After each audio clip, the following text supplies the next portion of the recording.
Welcome to animal things Telugu. ఈ వీడియోలో మనం జర్మన్ షెపర్డ్ బ్రీడ్ యొక్క హిస్టరీ మరియు ఎవల్యూషన్ గురించి తెలుసుకుందాం. జర్మన్ షెపర్డ్స్ 1899లో జర్మనీలో ఆవిర్భవించాయి. ముఖ్యంగా 1900వ శతాబ్దపు చివరిలో జర్మన్ మిలిటరీలో పనిచేస్తున్న కెప్టెన్ మ్యాక్స్ వాన్ స్టిఫానిచ్ ఒక విలక్షణమైన ఆశయాన్ని కలిగి ఉన్నాడు. అదే పశువుల మంద కాపలా కోసం ఒక శక్తివంతమైన మరియు తెలివైన డాగ్ని పెంచాలనుకున్నాడు. 1898లో స్టిఫానిచ్ మిలిటరీ నుండి రిటైర్ అయిన తర్వాత తన కోరిక మేరకు డాగ్ బ్రీడింగ్లో ఎక్కువ సమయాన్ని కేటాయించడం మొదలుపెట్టాడు. వివిధ రకాల డాగ్ షోస్కి అటెండ్ అయ్యేవాడు మరియు జర్మన్ శైలి పశువుల మంద కాపలా కోసం ఉపయోగించే చాలా డాగ్స్ని నిశితంగా గమనించేవాడు. అతను ఎదుర్కొన్న పరిస్థితుల మధ్య ఒకే డాగ్లో మంచి యాక్టివ్ బాడీ, అథ్లెటిక్ సామర్థ్యం మరియు చురుకైన తెలివిగల లక్షణాలు లేకపోవడం గమనించాడు. 1899లో వాన్ స్టిఫానిచ్ జర్నీ అతన్ని ఒక డాగ్ షోకి తీసుకువచ్చింది. అక్కడ అతను హెక్టార్ లింక్షేన్ అనే తోడేలు లాంటి కుక్కలచే ఆకర్షించబడ్డాడు. ఎంతో కష్టపడి అందులో ఒక డాగ్ని సంపాదించి దానికి హొరాండ్ వి గ్రెఫెత్ అని పేరు పెట్టాడు. అతడు ఆ హొరాండ్ యొక్క దృఢమైన శరీరాకృతి మరియు పదునైన తెలివితేటలతో బాగా ఆకర్షితుడయ్యాడు. ఇదే అతన్ని society of the German shepherd dog స్థాపించడానికి ప్రేరేపించింది మరియు హొరాండ్ యొక్క వారసులను ఉపయోగించి జర్మన్ షెపర్డ్ జాతికి పునాది వేసింది. వాన్ స్టిఫానిచ్ మొదట్లో ఈ జాతిని పశువుల పెంపకంలో రాణించాలనే ఉద్దేశంతో పెంచినప్పటికీ జర్మనీ ఇండస్ట్రియలైజేషన్ అతనికి భిన్నమైన మార్గాన్ని ఊహించేలా చేసింది. అతను పోలీసు మరియు మిలిటరీ పని కోసం ఈ డాగ్స్ అవసరాన్ని గుర్తించి ఈ జాతి యొక్క ఇంపార్టెన్స్ని వారికి వివరించడం జరిగింది. ఈ విధంగా తన మిలిటరీ సంబంధాలను పెంచుకుంటూ వాన్ స్టిఫానిచ్ ఈ జాతి సామర్థ్యాలను జర్మన్ గవర్నమెంట్ నుండి బ్రీడ్ అప్రూవల్ పొందాడు.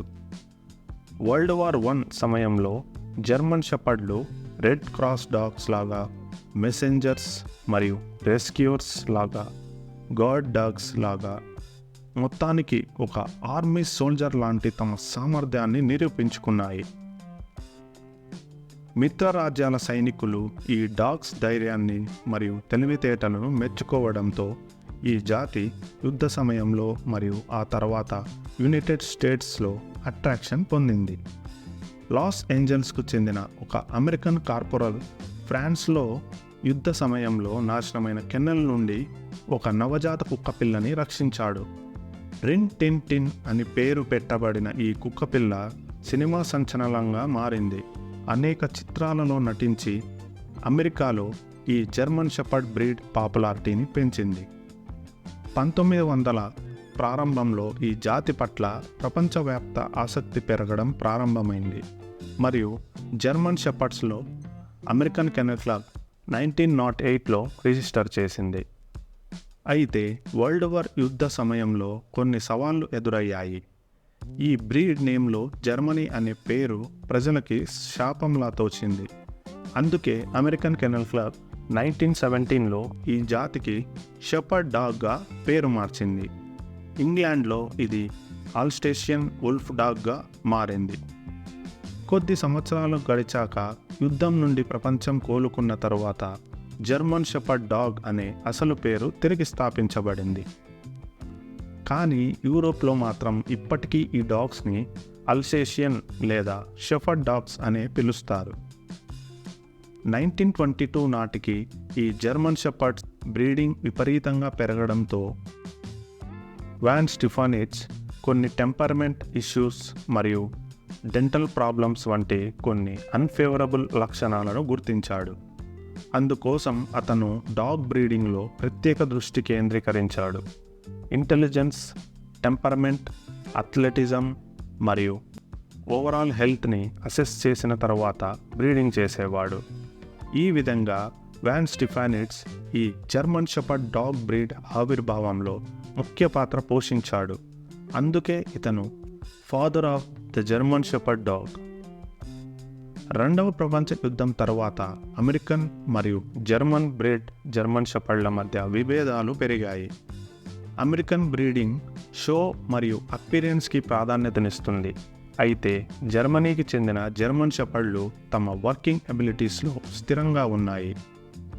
అమెరికన్ జిఎస్డిలో వర్కింగ్ అబిలిటీస్ మరియు అనేక జన్యుపరమైన ఆరోగ్య సమస్యలు మొదలయ్యాయి.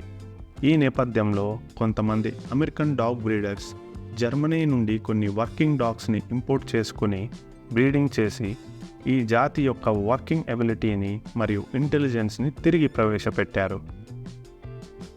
ఈ జాతి యొక్క పాపులారిటీ వల్ల జర్మన్ షెపర్డ్లు మరియు షిలో షెపర్డ్ల మధ్య బ్రీడింగ్ కలయికతో కింగ్ షెపర్డ్స్ అనే కొత్త షో వెరైటీ అభివృద్ధితో క్రాస్ బ్రీడింగ్కు దారితీసింది.